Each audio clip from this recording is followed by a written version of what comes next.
I'm Reverend Tim Barger, the senior minister of First Unitarian Church of Toledo. I'm honored to be with family and friends to help pay tribute today to Ford Cauffiel, as we have this ceremony that celebrates a life and remembers him. Ford joined First Unitarian Church by signing our membership book in 1967, 58 years ago, and his wife Phyllis signed the book in 1980. Ford and Phyllis were also very active in the Maumee Valley Unitarian Universalist congregation in Bowling Green. He was one of the founding members.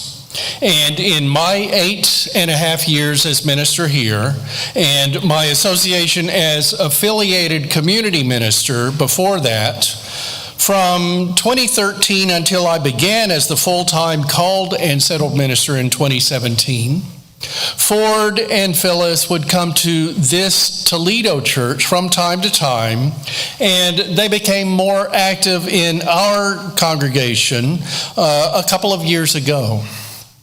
In our Unitarian Universalist church, we don't demand exclusivity. If you want to be a member of more than one congregation, or even belong to different denominations, you're free to do so, and we hope you'll remain an active member here too.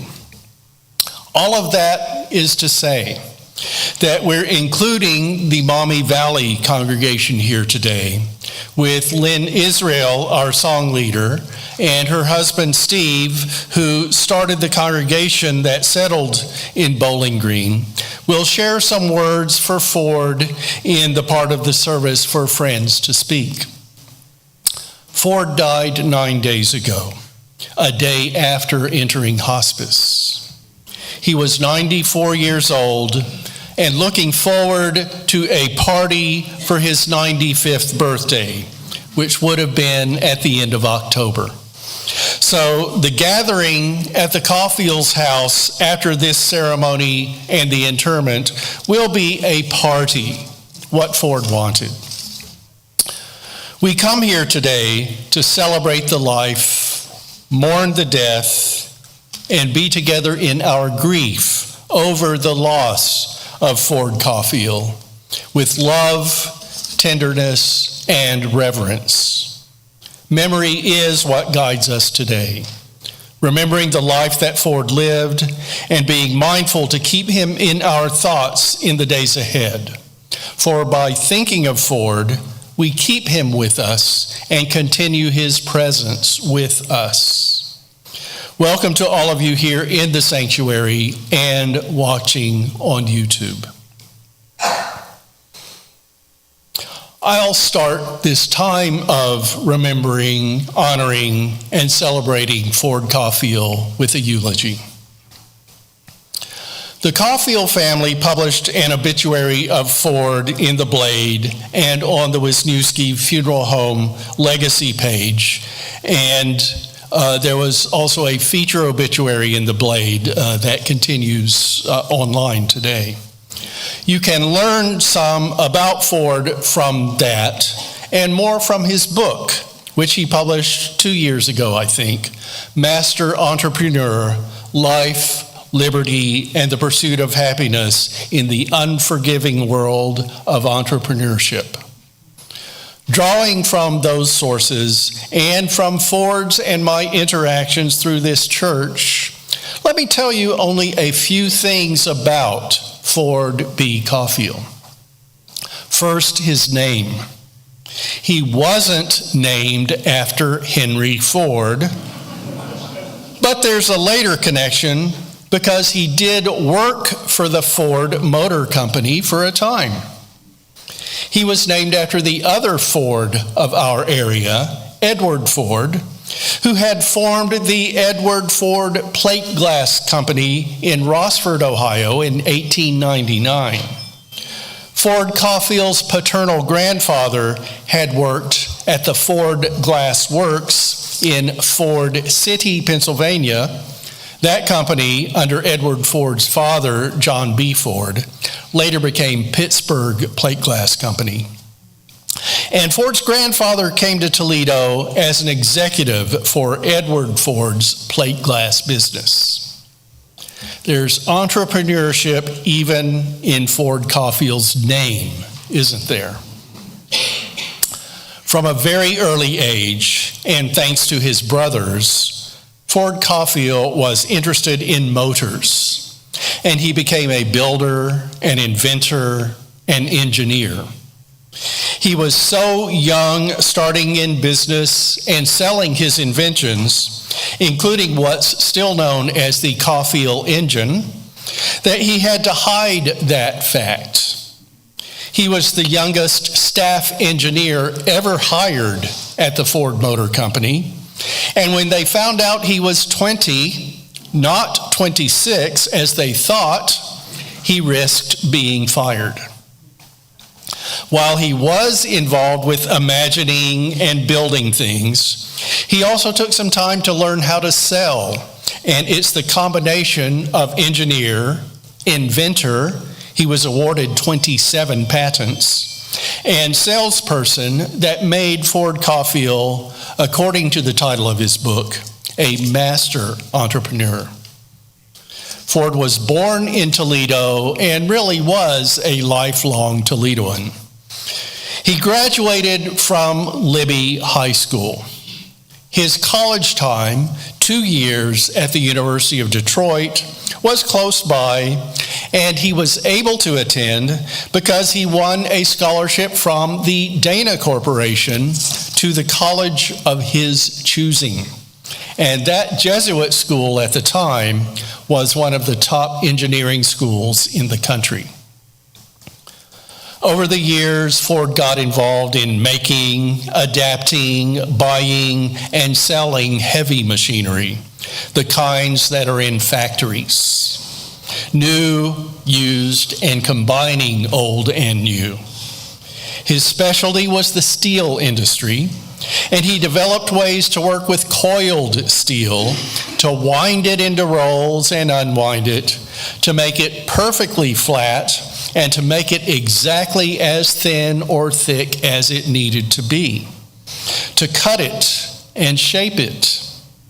His inventions and developments were for very big things and tiny ones too, such as developing a very thin electrical film to bond with plate glass. His entrepreneurship made him a world traveler, as he had industrial connections and business relationships globally. He and Phyllis also journeyed for pleasure, with his favorite destination, the African plains. Also in the category of pleasure were cars, and I saw several Thunderbirds outside. He bought enough vehicles to make a car museum, and he loved to have parties in the space where he kept the cars. In addition to business and pleasure, there was community. Ford was a humanist and a Unitarian. As I said earlier in the service, Ford had come into our Toledo Unitarians community in the 1960s, signing our church's membership book in 1967. Ford had told me that his first wife was a Christian Scientist, and Second Church of Christ Scientist was right across the street from our church when both congregations were on Collingwood. It's good that he found us and helped Unitarian Universalism grow in Northwest Ohio, and that Phyllis and Ford were married in our church in 1976. I met Ford through this church. I was affiliated as a community minister here when I worked as the religion editor at the Blade, and I figured my being a newspaper person and a minister was a curiosity for him. We had a few conversations, such as about humanism and Unitarianism, and once or twice about particular conditions of the state of the world, which means we weren't always in agreement, but had a shared respect.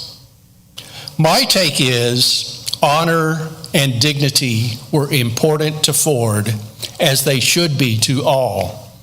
And being both curious and open were good ways to get along. I want to read to you part of the last chapter of Ford's book, which we have in the lobby, and you are welcome to take a copy home with you. In many Unitarian Universalist congregations, sometimes with children in their adolescence as they start to think about life, the universe, and everything, other times with people new to Unitarian Universalism who are exploring their own theology, and also periodically for a person's ongoing self-examination, we encourage people to develop a credo, a statement of what they believe. Here is the credo Ford included in his Final Thoughts chapter, and this seems appropriate to share in this memorial service. I am not what you would call a traditionally religious man, but that doesn't mean I do not embrace spiritual principles and try to live them. I am committed to the application of reason and science to the understanding of the universe and to the solving of human problems. I deplore efforts to denigrate human intelligence, to seek to explain the world in supernatural terms, and to look outside nature for salvation. I am engaged by the arts no less than by the sciences. I believe in enjoying life here and now and developing our creative talents to their fullest. I am committed to the principle of the separation of church and state. I believe in the art of negotiation and compromise as a means of resolving difference and achieving mutual understanding. I am a citizen of the universe and excited by discoveries made in the cosmos. I believe in optimism rather than pessimism, hope rather than despair, learning in the place of dogma, truth instead of ignorance, joy rather than guilt or sin, tolerance in the place of fear, love instead of hatred, compassion over selfishness, beauty instead of ugliness, and reason rather than blind faith or irrationality. I believe in the freedom of religious expression. I believe in the toleration of religious ideas. I believe in the authority of reason and conscience. I believe in the never-ending search for truth. I believe in the unity of experience. I believe in the worth and dignity of every human being. I believe in the ethical application of religion. I believe in the motivating force of love. I believe in the necessity of the democratic process. I believe in the importance of a religious community. Now back to some of my words on Ford's life. Like Unitarian Universalists are urged to do, Ford became involved in the community. His philanthropic work included education, and he got some acclaim for forming SOS, Students for Other Students, in 1989, a program that pays older students to tutor younger ones, kind of the one-room schoolhouse tradition brought into today. Though it began locally, it spread to many places. Because of the SOS program, Ford Cauffiel was one of only 2 recipients so far of the American Humanist Association's Horace Mann Humanist Education Award. He received the inaugural prize in 1999. The other recipient, whom I also happened to know, was educator Robert Tapp, receiving it in 2005. Ford had received many other awards, local and national, for his business work and for his involvement in education and helping children. Just a few. He was a Jefferson Award finalist in 2013 for public service, the 1994 Entrepreneur of the Year awarded by Ernst & Young, Inc. magazine, and Merrill Lynch, recipient of the Governor's E Award for Excellence in Exporting in 2008, and U.S. President's Award for Excellence in Export in 1974. Oh, and in 1994, he was inducted into Libbey High School's Hall of Fame. You will hear more about Ford Cauffiel from family members and friends. I wanted, in a way, to invoke his presence through these words so we can celebrate his life. Now, I'm going to read you one of his life lessons. He closes each chapter of his book with a lesson. I've adapted some and won't share all of them, but I'll give you several entries throughout this service. You still have to read the book, though. The first from chapter 1. Entrepreneurship is a marathon. If you sprint to the finish line, you will never see the end. This is because a significant business component is establishing relationships and looking for strategies to capitalize on. If you rush through these opportunities, you will miss out on what must be learned, who needs to be involved, and how to navigate forward when times become challenging. Keeping a steady head will help you not to jump to decision-making too quickly, but also be aware that not acting will put you in a holding pattern. Be bold, be brave, and be innovative. I give thanks for Ford Cauffiel, and I have my sympathies and my love for Phyllis, his wife, Toby and Sherry, his children, and his extended family as well. In the tradition of Unitarian Universalism, we light a chalice in our services because there is great symbolism of light, warmth, sustenance, and guidance in a flame. And the chalice is a symbol of nurture and community. As we light the chalice, I bring these words from Unitarian Universalist minister Kenneth L. Patton.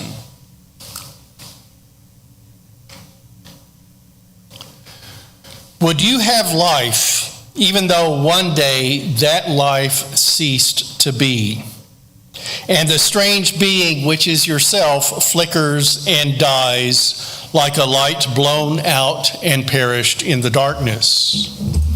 Would you have all the sweetness and beauty, the sharpness and hunger, the toil, and the sacrifice? Would you buy with the heavy price the bright years of being? Who would not stand, if only for a moment, on the thrusting edge of creation? Stand on the edge of knowledge and dreaming.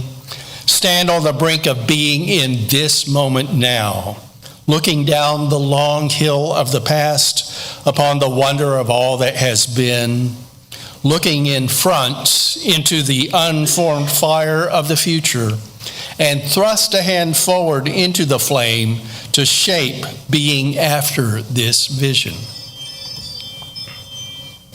Another Ford lesson from his book, ending chapter 4. There are defining moments in your life, and most people are not ready for those moments, which is why they are special. I had to make do to put my best foot forward with the available resources at certain points in my life. There will be a point in your professional journey where there will be great opportunities but limited resources. Don't let the fear of failing stop you from attempting your dream. I'm going to invite members of the family now to share memories, stories, their particulars about Ford Cauffiel. Between their talking, I'll give more of Ford's lessons. And here's what ends chapter 7. There are a lot of takeaways you can learn from, but every lesson learned will be different for everyone. I would like to focus on just a couple and bring attention to the personal and professional lessons here. The first is that it is very easy to become so trapped in your business and everything you have going on that you may miss something life-changing in the business. This cost me a lot of money, brought pain, and was literally life-changing for me. Be mindful to ensure you are aware of everything going on. The second point I want to focus on is perseverance. Nothing in life will be easy, and nothing is owed to you. We are born with nothing, and we die with nothing, as we take nothing when we go. This can be motivation to keep pushing through and looking for ways to survive during rough times. Sometimes you will hear people say they looked dead inside while being alive, or they were emotionally dead during their career. When you give in and give up during rough times, never expect anything positive to come from it. Being able to persevere and keep pushing allows you to reach the treasure when everyone else has failed. Our first speaker is Andrew Cauffiel, one of Ford's 3 grandsons.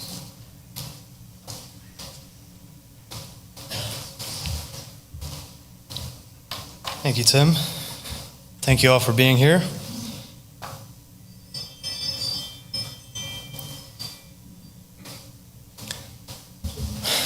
My grandfather has most frequently been referred to this week as rare or one of a kind.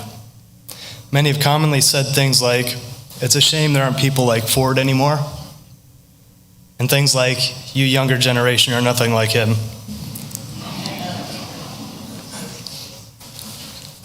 But I think, as we all know, he was a storyteller.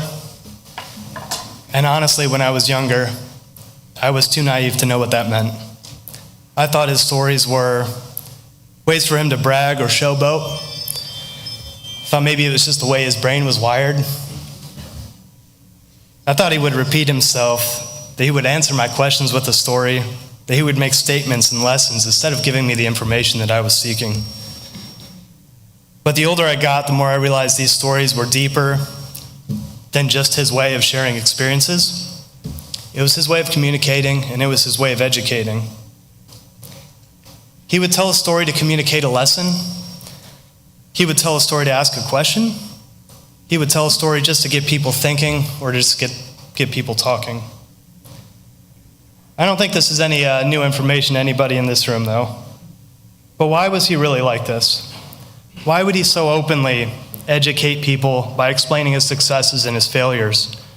Why would he explain his personal life and his professional, and why would he do it in such great detail? We see, when he was younger, he didn't get the education that he wanted, and I think that really ate at him. I'd say that pretty openly ate at him, and he wasn't afraid to share that. He didn't want to see the same thing happen to his kids, his grandkids, or his great-grandkids. So he put much of his entire empire towards education, towards these nonprofit groups, towards donations, anything that would help people get an education. And then he set aside some of his empire for us descendants so that we might seek an education if we wanted one as well. I assure you this was no free lunch, but if you want an education, he'd pay for it. All 4 grandchildren have taken him up on that offer. 2 now work in IT. 1 is a very accomplished veterinarian. I myself work in corporate finance. And long story short, we're wildly more successful than we ever thought we would be. We've done things that only people could dream of, and we've had some great experiences, and it's all really because of him. Education paid for by my grandfather was our golden ticket in this world. And Ford realized that a long time ago and was wise enough to give us this option as we got older. So with that, I just want to say thank you one more time to my granddad for his generous heart. Without it, we wouldn't be where we are. and we wouldn't be nearly as prepared to carry on his legacy. But I also want to thank him for educating us in the way he knew best, and that's by telling stories. The older I got, the more he would tell stories, and he would stop himself and say, I've told this before. And I remember the last few years I would have to tell him, no, please say it again. I'll hear it differently this time. I'm not as young as I once was. And the older I get, the more I realize there's something new in every story that he would tell. So with that, I just want to say, I wish I could hear his stories one more time, thank him again for the education, and just promise him to be an example of who he was. I love you, Granddad. Thank you. Thank you, Tim.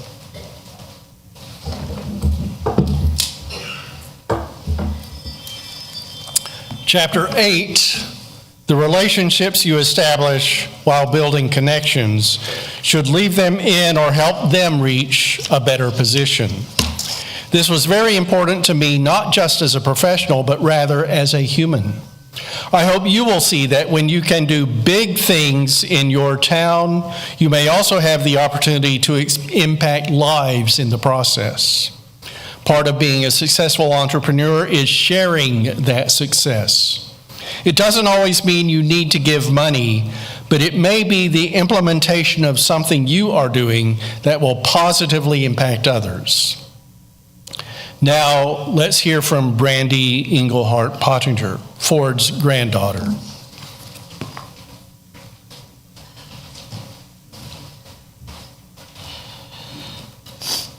Gosh, I really didn't want to cry when I did this today. But Andrew, you touched it. So, I have to compose myself. So, I'm obviously Ford's granddaughter. I wanted to talk today because last weekend I hoped to tell my grandfather how much he meant to me while he was still here. But I didn't make it in time last weekend. I was on the plane when he passed. So today, I'm just gonna say a few things out loud, things that I was trying to come up with words last week to say.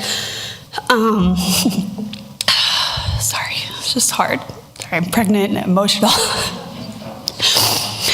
It is hard to put into words how much my grandfather meant to me. He wasn't just my grandpa. He was one of my biggest inspirations and influencers in my life. I idolize him both as a leader and an entrepreneur, building several successful companies throughout his years with a tireless work ethic. Even at 94 years old, he was still trying to close deals and pursue opportunities up until the recent weeks when he got sick. I believe, though, that his work is truly what kept him young. He had drive, passion, and dedication. He taught me that hard work and perseverance are part of the core foundation for a long and meaningful life. Not only did my grandpa know how to work hard, he also knew how to have fun. One of my favorite memories was with him at my wedding, when he got up and down on the dance floor with me and my friends. It's truly a memory I'll cherish forever. He was a huge supporter of my education. As Andrew has said, he has really supported all of us, and it really is so valuable. He's encouraged me every step of the way as I went to vet school, worked really hard to become the veterinarian I am today. Nobody has ever told me how proud they were of me as much as he did. Nobody. Every card he and Phyllis sent me had those words written in all capital letters, "So proud of you." And I will carry that encouragement with me forever. At this time, I am considering that one day I may own a practice because I know that would make him even more proud. I'm sure everyone here knows that my grandfather also had a deep love for travel, and he could definitely talk about it for hours. He had so many stories about places he visited, the cultures he experienced that allowed him to appreciate the beauty and the diversity of the world.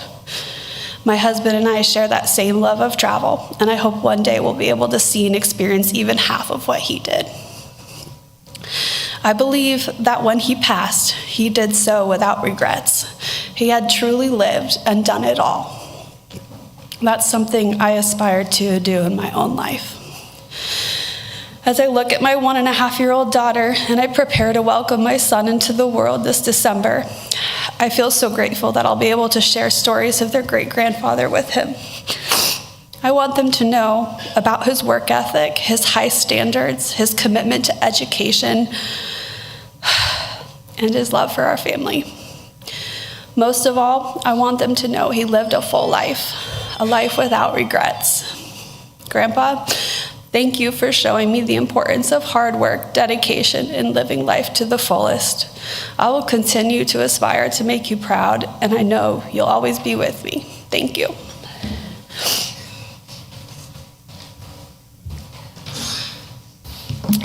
Chapter 10. Failure can be a great teacher, and sometimes you may learn more from failure than you do from success. It may seem a little backward to think of it that way, but if you always win, you eventually no longer appreciate winning. We love to win, especially when it's in business and large amounts of money are involved. But typically, those rare moments come after many trials of failure. Remember that failure right now is not failure forever. Now I invite John Cauffiel, a nephew of Ford's, to speak.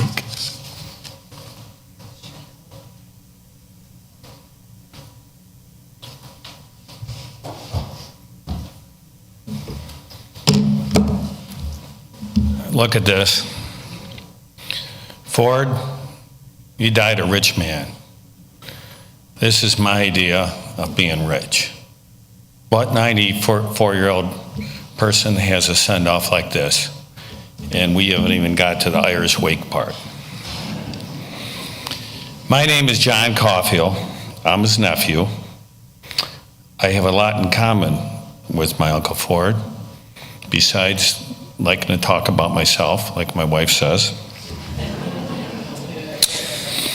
I am the youngest like him and his family.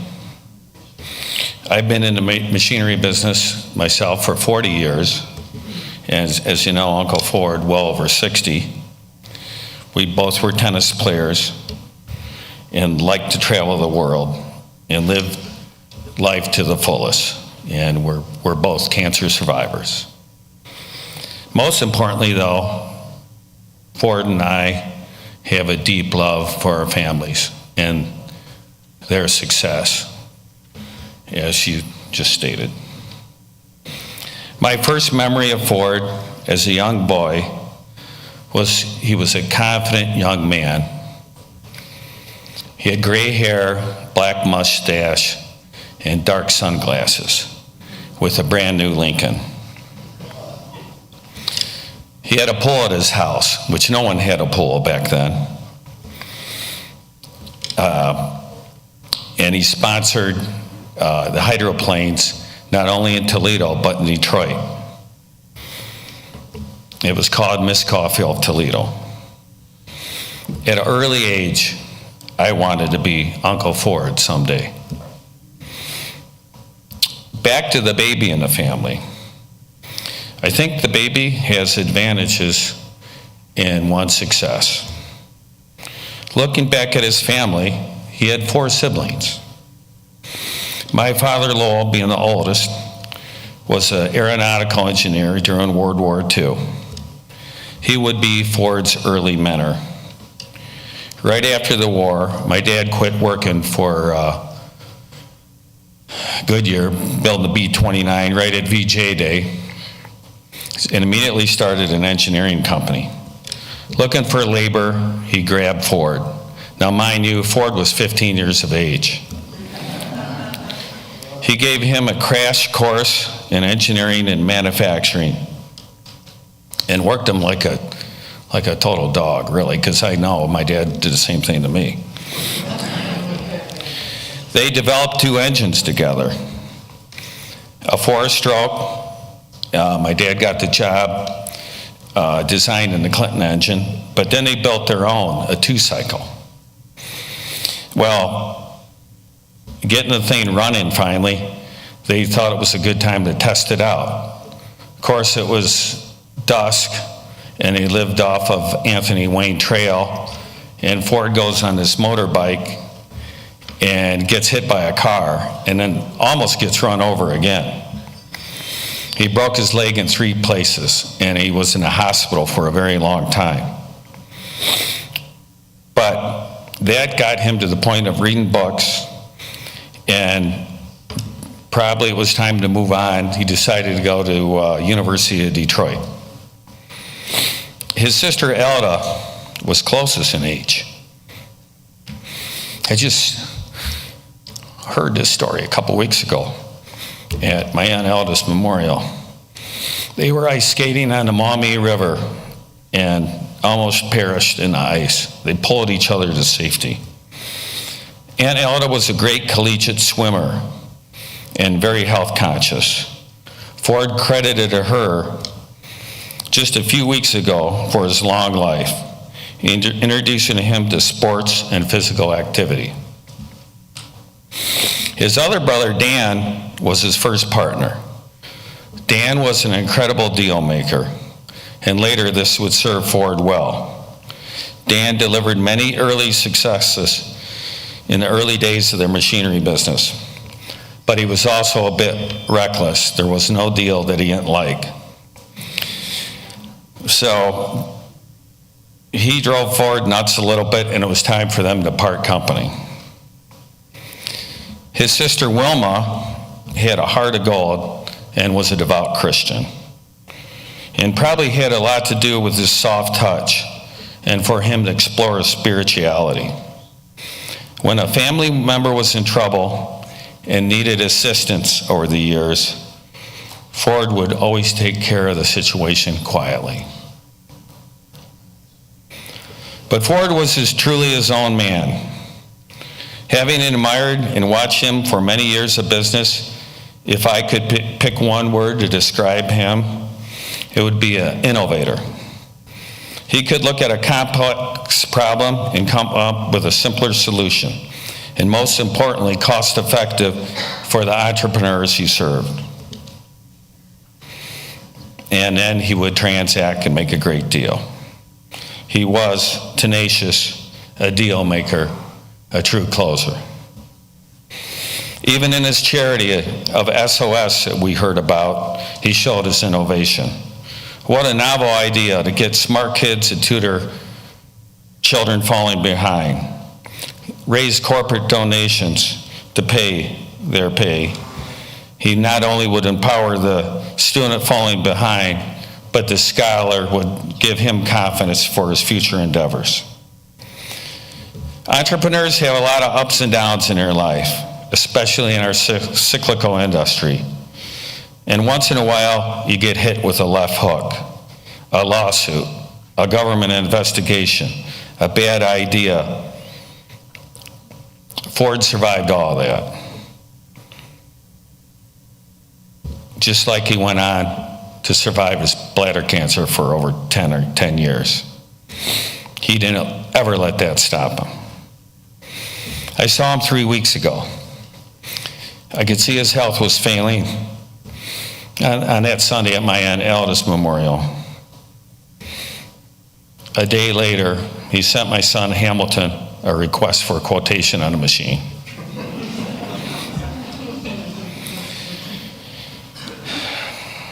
That was Ford. Never give up. Never stop going forward. Never give an inch. He had the true will to win. He truly was a master entrepreneur. I love you, dear uncle.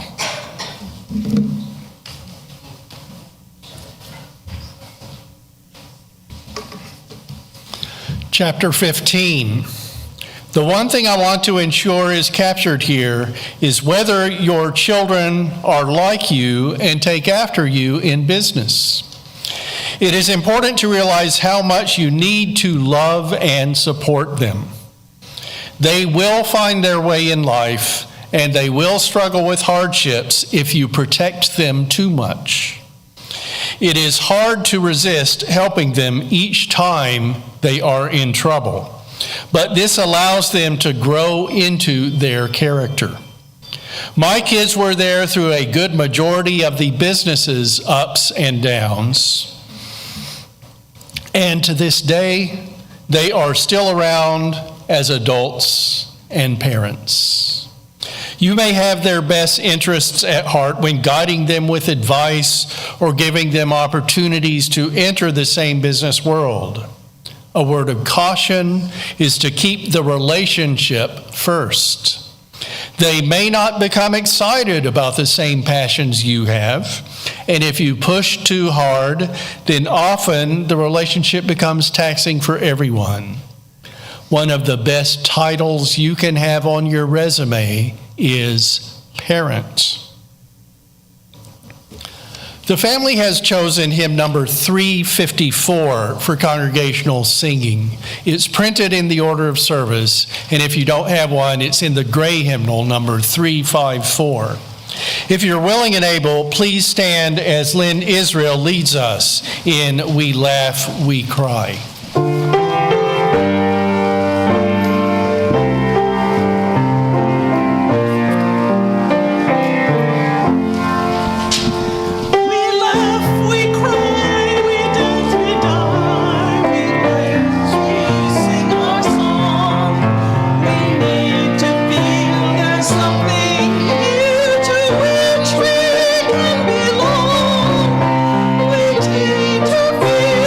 Freedom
Please be seated.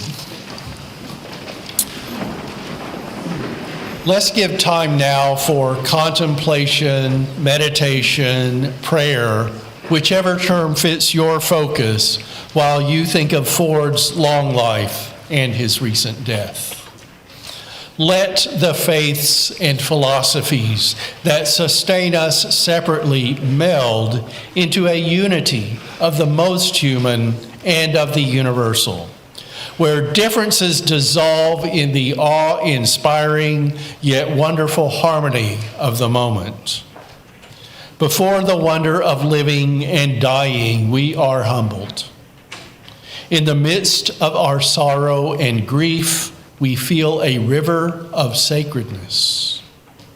Out of our memories and unending affections flows a thanksgiving. In our gathered concerns and compassion, healing begins. Let the gifts of courage, wisdom, and thanksgiving come to each of us and dwell among us today and in the days to come. Courage to face Ford's death. Wisdom to speak openly and honestly of our loss. Tenderness as we think of the family and their grief. And thanksgiving for his life. Let's observe 1 minute of silence, only hearing the sounds around us as we think of Ford B. Cauffiel. At the end of that quiet, we'll sing number 123, Spirit of Life, which is also printed in the order of service and in the gray hymnal, 123.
Before I ask some friends of Ford to speak, here's another lesson from Ford's book.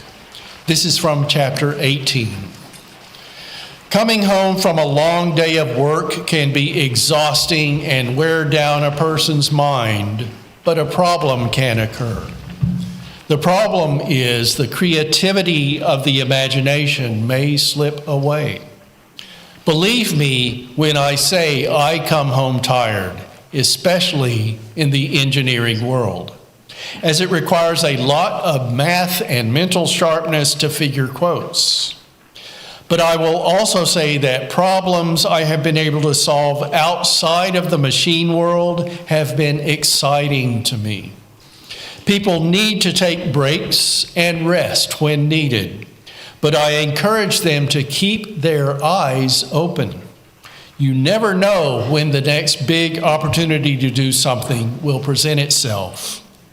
I want to thank my wife, Phyllis, who has always allowed me to feel comfortable coming home from work and talking about my problems, so I wake up rested. I invite Ralph Becker, who worked alongside Ford in several Cauffiel businesses, to share.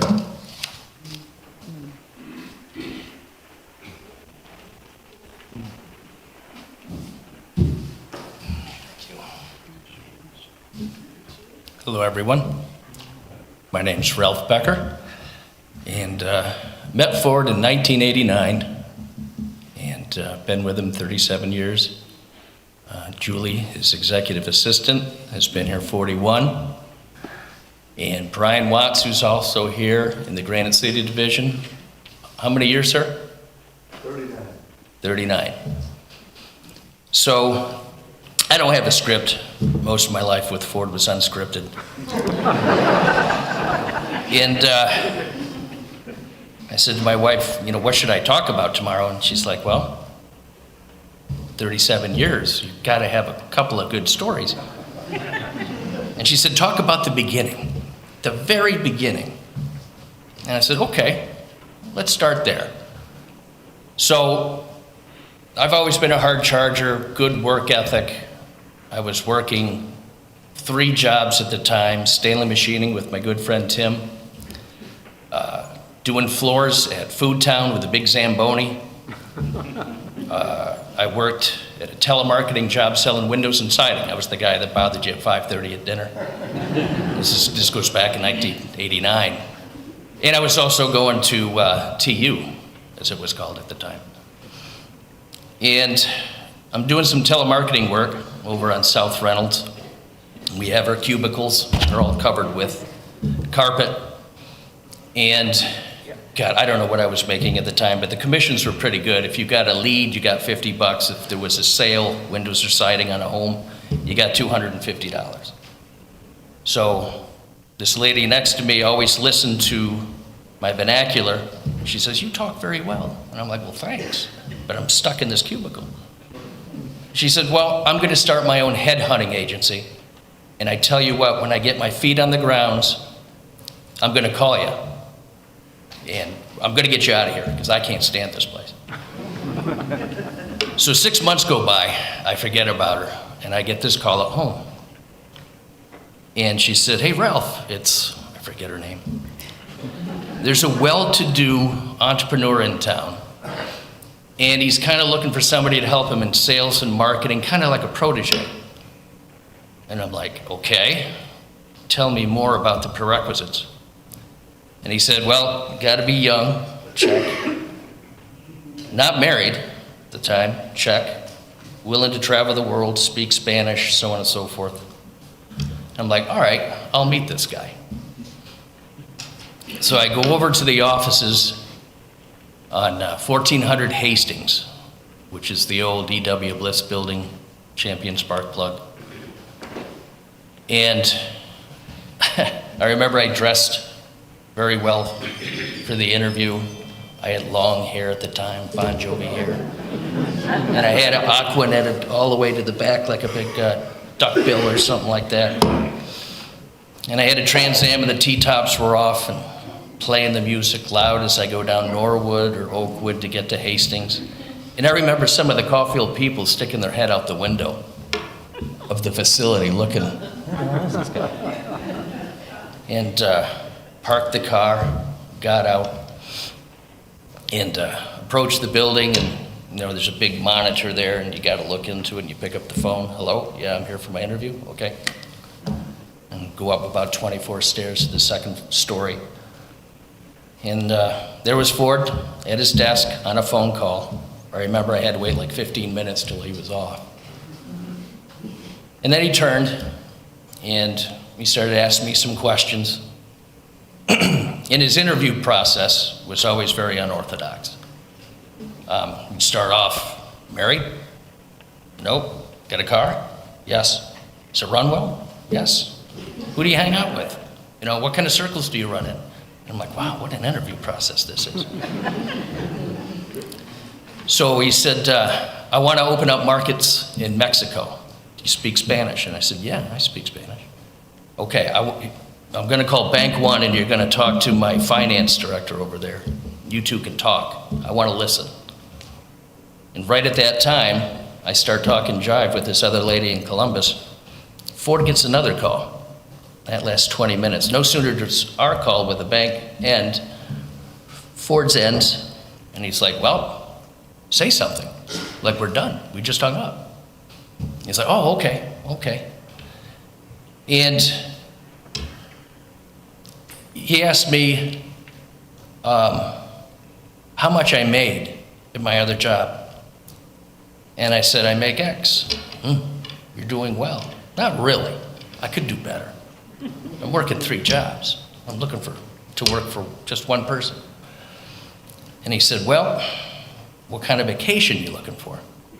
I said, I'd like to get at least a week, maybe 2 weeks. Okay, you can work your way up. You're hired. And I said, what? You're hired. I said, what's the pay? Oh, it'll be commensurate with something that you're getting now. Don't worry about it. I got you. And we talked more about what his expectations were of this new role. I was going to be protege, marketing manager, so on and so forth. I remember going home that day. My dad called. How did it go? I got the job. Terrific. How much you making?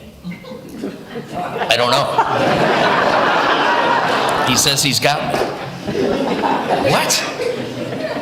Now you got to understand, my dad was the former vice president of Libbey Glass, belly-to-belly sales, art of the deal. He was just beside himself that I would ever shake hands on such a thing. And he goes, you really got a good feeling about this? And I said, yeah, I do. There's something there. He's a mover and a shaker, and I don't know, just to be in his presence. All right, we'll see how that goes. So I get my first paycheck in 2 weeks, and I'm looking at it. I'm like, Ford, is this right? Well, yeah, you got to go through the temporary for 6 months here. Then you get a little bump, so on and so forth. I mean, always the negotiator. So one of the first things he put me on was that yellow iron oxide, making yellow iron oxide. So in Granite City, they pickle steel with hydrochloric acid, and they take the spent pickle liquor, and they make a ferric oxide. Ford, being Ford, didn't go for the red, blue, green, easy ones to make. He wanted to make a yellow iron oxide from his process. And he said, your job is to market this yellow iron oxide. Find a use for it. Find a home for it. Sell it. So back then, there was no internet. So you get the Sweets catalogs, the Thomas Register, talk to people, call, make lots of calls. And we would send samples of this yellow iron oxide to Rubbermaid, to Burke's Incorporated, the people that make the cigarettes, that little cork on the end of that cigarette, and that's got yellow iron oxide in it.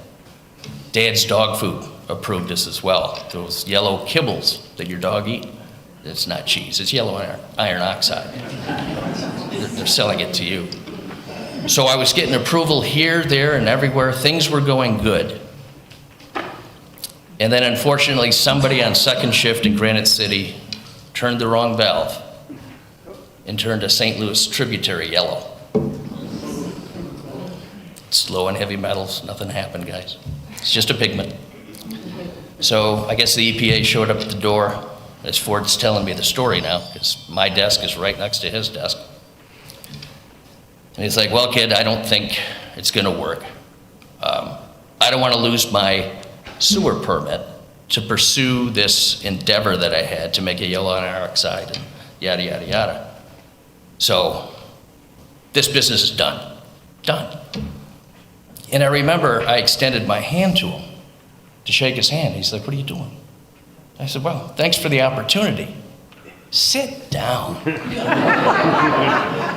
And I'm like, okay. He goes, I need you in Mexico turning over deals. We got steel studs. I'm thinking of Kabul. I'm thinking of doing this, that, and the other. I need you to chase down all my visions. At least get them started. So that's how I got my start with Mr. Cauffiel. It was a very, very good beginning. So thank you very much, boss.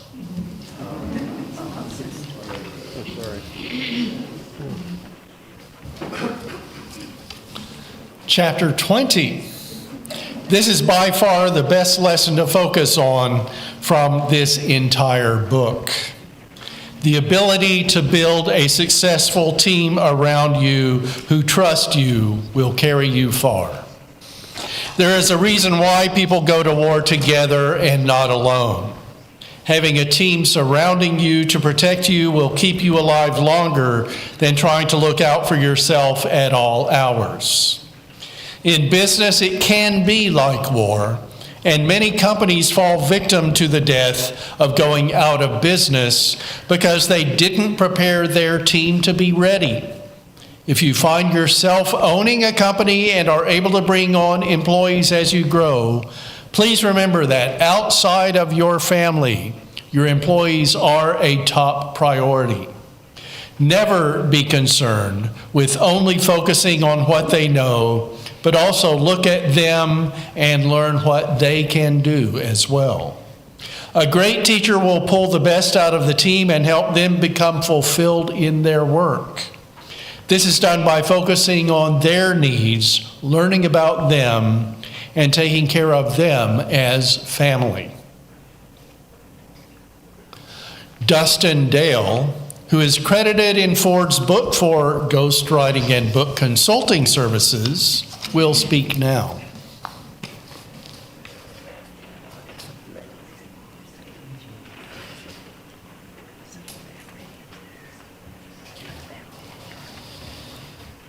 Well, if I'm being transparent, I could probably fill up a week of stories and hours I spent with Ford in his conference room. I met him as a young entrepreneur through the Reynolds Corner Rotaries Club, who we have members of today, and through Dr. Tyrone Bledsoe, who sends his best to the family. He couldn't be here today. But I'll make this as quick as I know we have many things to move on to. Ford sits down next to me one day at Rotary lunch, and I've heard of Ford. I didn't quite know him well. And he sits down next to me and he says, "Hey kid, you write books, don't you?" And having just published my first one, I kind of panicked because I forgot I wrote books. I was like, "Yeah, I think so. What's going on?" He's like, "I want to play golf with you sometime."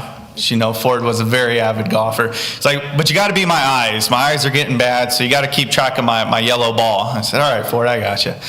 And from that time, I spent countless hours with Ford in his conference room, his big wood table, and all of his awards and things. And I am, 29, and I'm shaking like, does this guy trust me? Why? And there's two lessons Ford taught me with probably, over 100 hours working on his book with him. There's two things that I think Ford would want me to challenge us with. He challenged me. The first one was two words: why not? And when we were putting Ford's book together, I had to coach him through the process. And as you know, Ford can be stubborn sometimes. And I'd say, "Well, Ford, we can't really do that. That's kind of unorthodox in the publishing world." Well, he called me Dusty. He said, "Well, Dusty, why not?" I said, "Well, Ford, I really don't have an answer why we can't do it." "Hell, let's go for it. Let's do it." And he said, "There you go." And he challenged me. He said, "If you're going to build your business, you better start with the words, why not, when you think it can't be done." And I think his legacy speaks to that. And the second thing he taught me was, you got to help somebody. You got to help somebody. And as much as we hear about his work, every conversation started with Ford. "Dusty, how's your son?" He was a year old at that time. "How's your wife doing? How are you doing?" "All right, now we'll get to work." But he started every conversation with, "How are you doing?" And he challenged me with this, and I'll close with this. He said, if every day you just find somebody to help, whether it's big or small or whatever the case may be, a hug, a hand, an ear, Just if you find somebody to help every day, when you get to the end of it, you've done a good job. And that's what I want my book to do. I just want it to help people.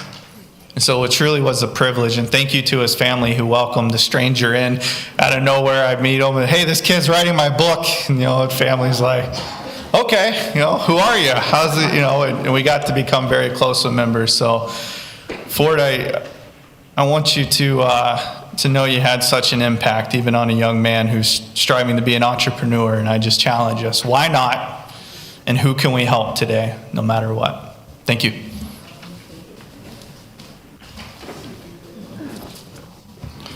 Chapter 21. As most people know, work will consume much of your time, energy, and focus.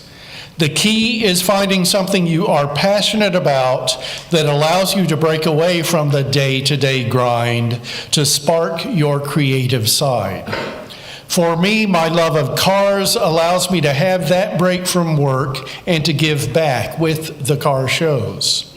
Tennis is another outlet that allows me to connect with my wife and stay in shape. I hope that if you work nonstop, you will pause and find out what you like to do other than work. Our final speaker is Steve Israel, a friend of Ford's from the Maumee Valley Unitarian Universalist congregation.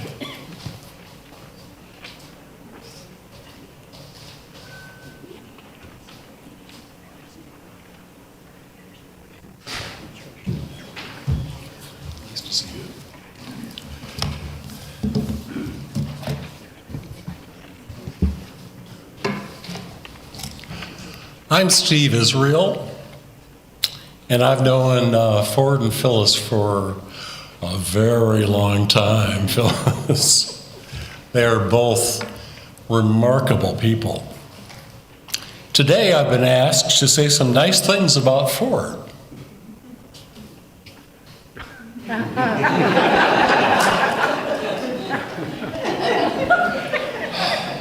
Don't rush me, I'm thinking.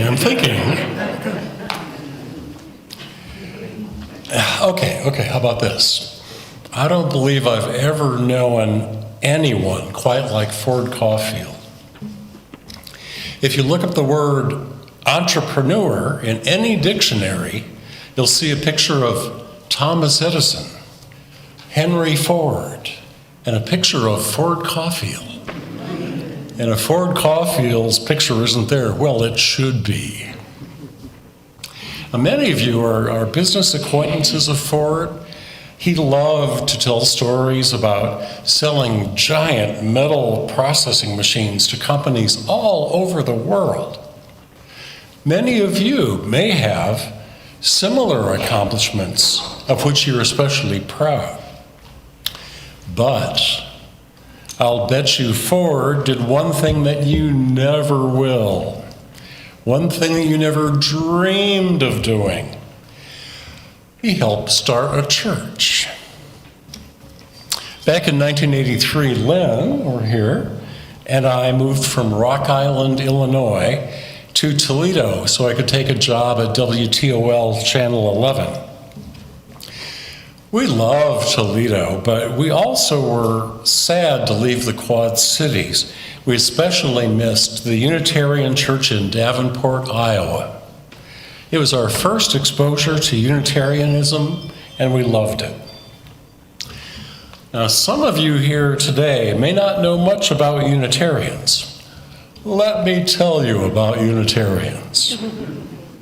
First of all, if you're a Unitarian, would you raise your hand so we can see where the, good. Sitting here, you're surrounded by them. But here are two things, I want you to remember these, that you need to know about Unitarians.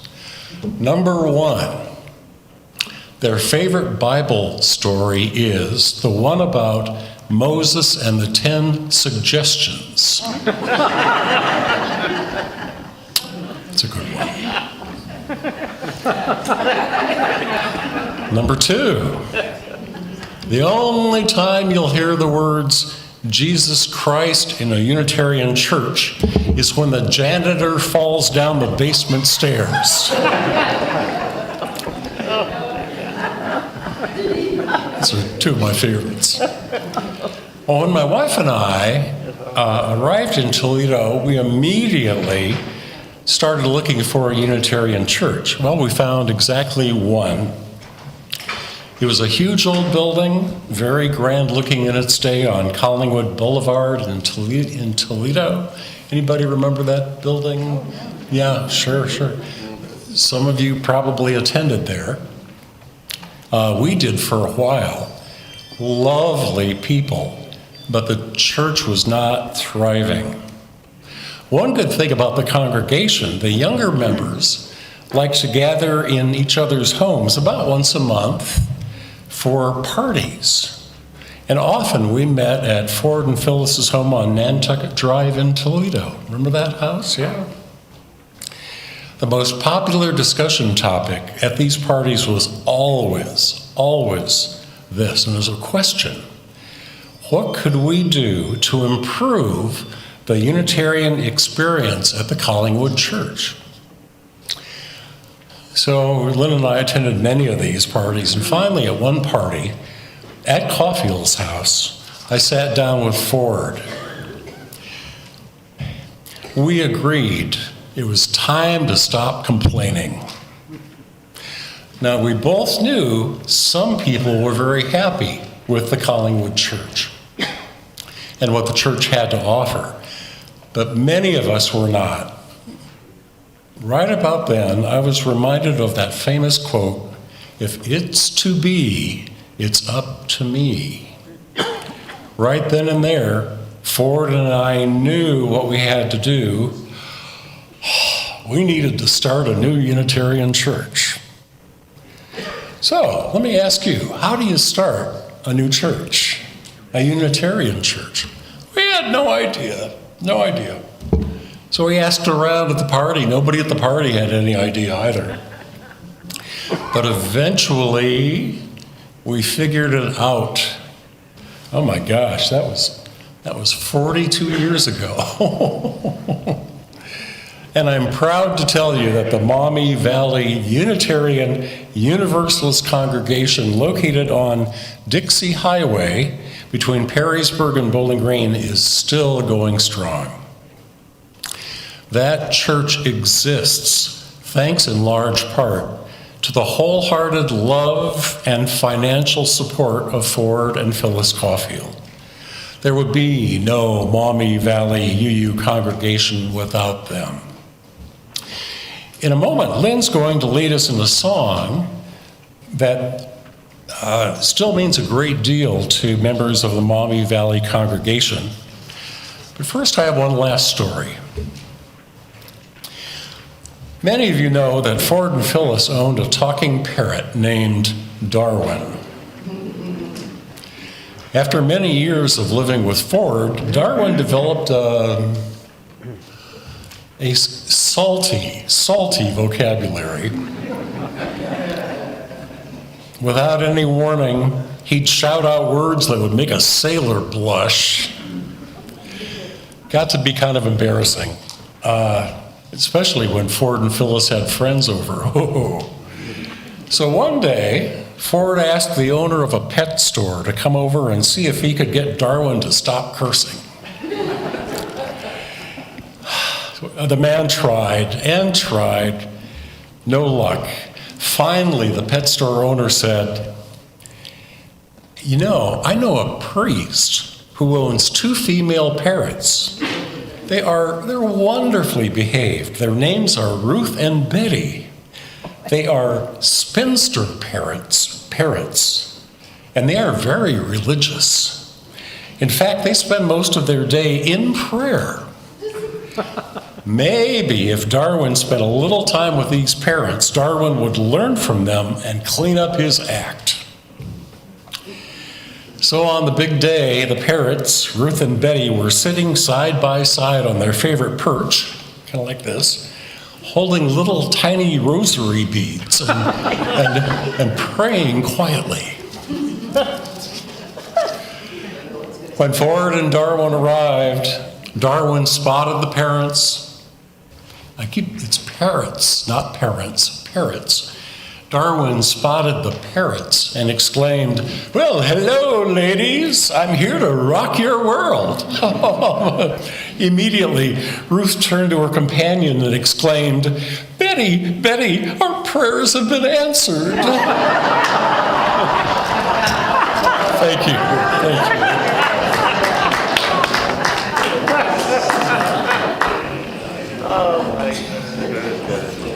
And now is the song Garden Song, also known as Inch by Inch, which Lynn will lead.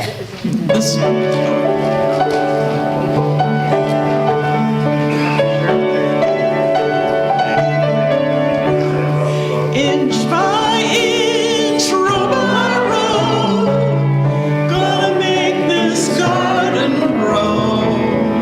All it takes is a rake and a hoe and a piece of fertile ground.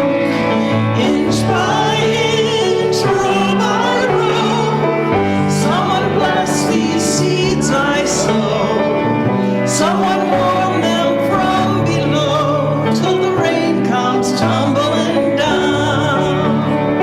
Pulling weeds and picking stones, we are made of dreams and bones.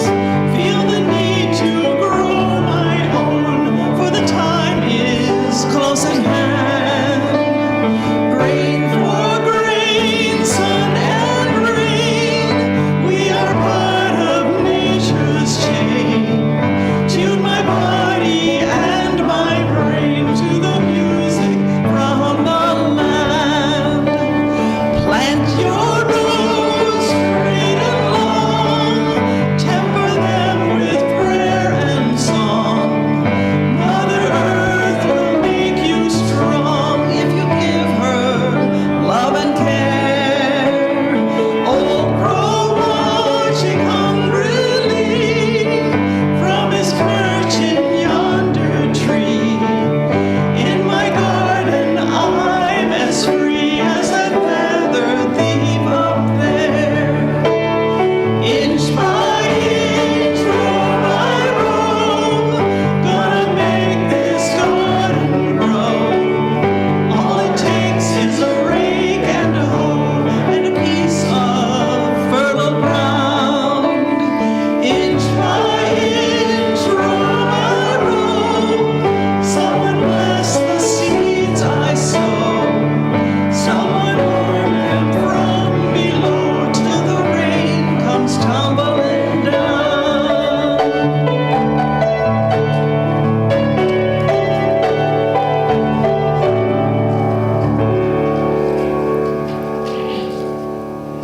One more lesson from chapter 23.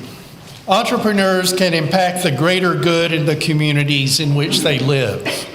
This could be done by employing locals, mass production of services, starting foundations that help those who need assistance, or establishing a program for children. There are plenty of rich people in the world and plenty of poor people. The goal should be finding a balance in which everyone can have the opportunity to chase a dream. The programs that focus on children are the most impactful. One moment in their young life could course correct the entire trajectory of their adult life. The only way this is achieved is by giving back and making a personal investment in your community.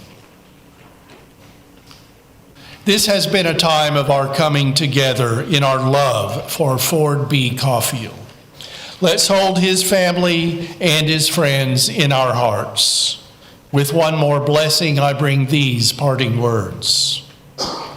Blessed are they that mourn, for they shall be comforted. Our dead are lost only to be regained. When they lived, they came and went, were with us, and again were away from us. But when they died, they came to lodge with us in our heart of hearts eternally. Let us have tenderly in our minds and hearts him in whose memory we are gathered here. Having in mind the wonder and the mystery of life and death, cherishing his generous impulses and his good deeds in love, remembering the strong and beautiful meanings of Ford's life. Felix Adler, the founder of the ethical culture movement, said, "The dead are not dead if we have loved them truly. In our own lives, we give them immortality." He continued, "Let us arise and take up the work they have left unfinished, and preserve the treasures they have won, and round out the circuit of their being to the fullness of an ampler orbit in our own. Blessings to Ford, to you, to all." I want to invite you to the two remaining events for today. After this ceremony, at about noon, but it'll be a little bit after that, Ford's remains will be interned at Woodlawn Cemetery, and I will give words of committal. Then at 1:30 at the Cauffiel house, there will be a party. Those are his words. Please join the family. We have put the addresses for Woodlawn and the Cauffiel house on a flyer available at a table in the lobby. And as we prepare to end the service, I bring words from Anne Morrow Lindbergh and Rabindranath Tagore while I extinguish our Unitarian Universalist chalice. We are not snuffed out at death, but absorbed into a greater flame. Death is not putting out the light. It is only extinguishing a lamp, because day has come. The ending music is a song that seems to apply well to Ford Cauffiel. Jeffrey Maxey, our music director, will sing "My Way."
took the blows and did it my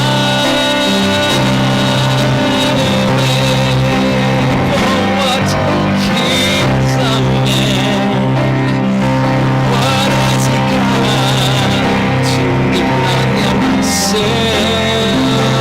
And he has not to say the things he truly feels, and not the words of one who is. The record shows I took the blows and did it my way.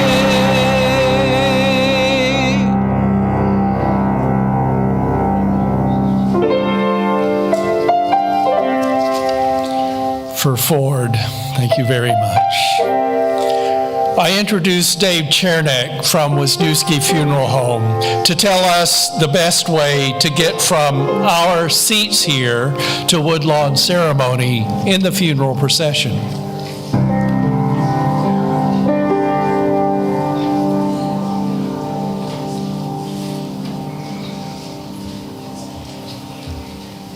Thank you very much, Pastor.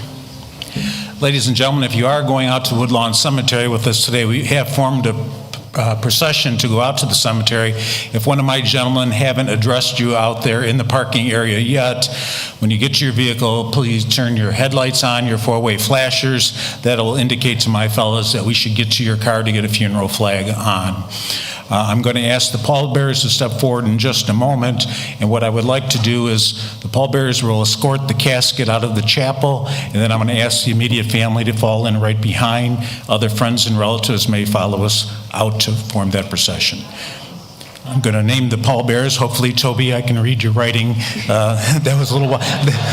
They probably all know who they are, but I will mention the pallbearers' names. Andrew, Justin, Chuck, Toby, Ralph, John, Dusty, and John. So pallbearers, if we could step forward. And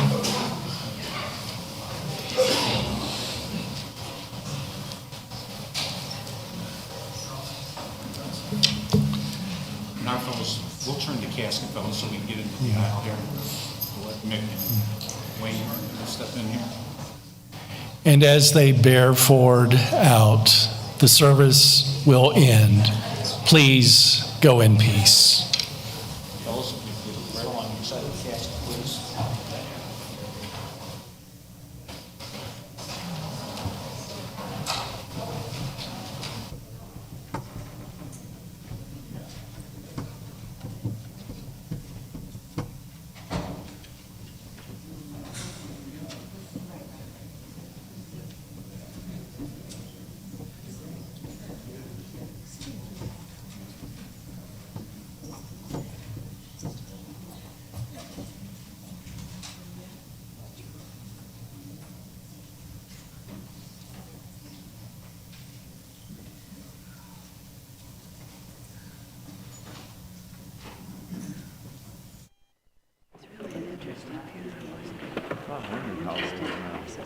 Distinguish those who are going to the cemetery versus those who aren't, because it seems like it wasn't all that well organized.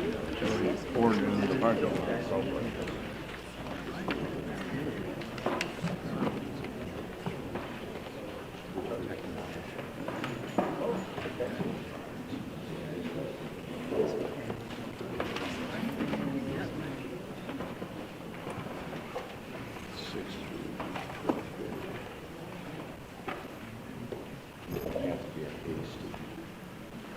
To be able to see the guy that invented the atomizer?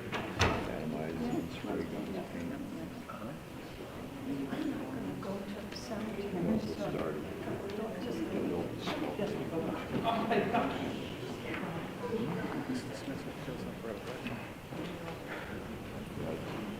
Better behave.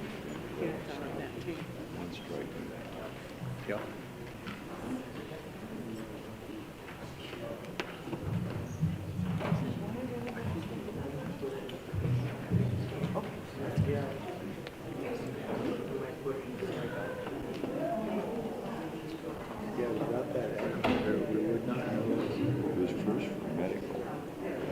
Yeah.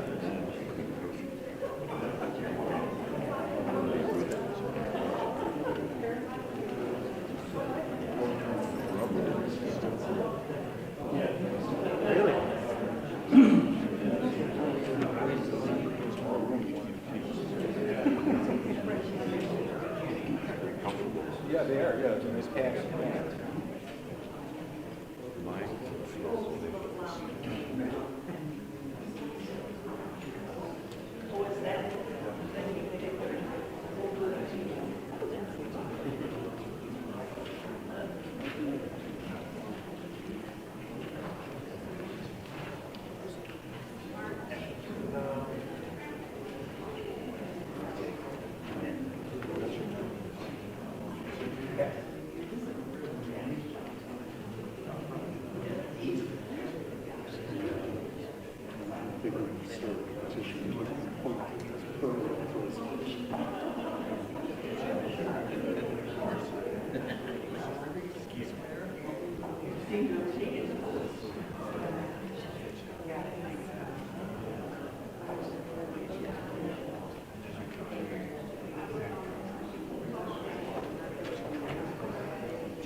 Volunteering.